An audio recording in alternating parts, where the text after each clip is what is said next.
ถืออยู่แล้วไม่ต้องมากราบอยู่นั่นแหละต่างคนต่างมางานไม่ได้มาหากราบกันว่า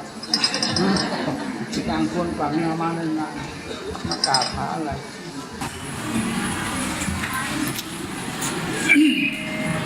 อ๋อจนเลื่อนหมดเลย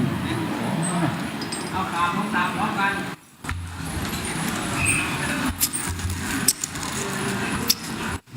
กราบอะไร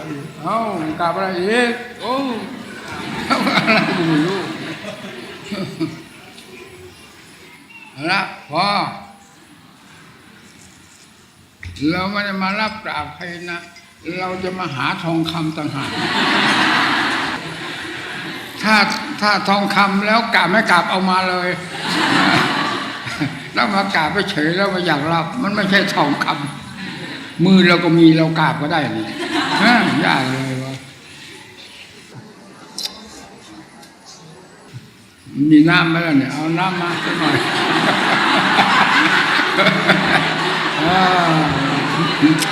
น้ำไม่มี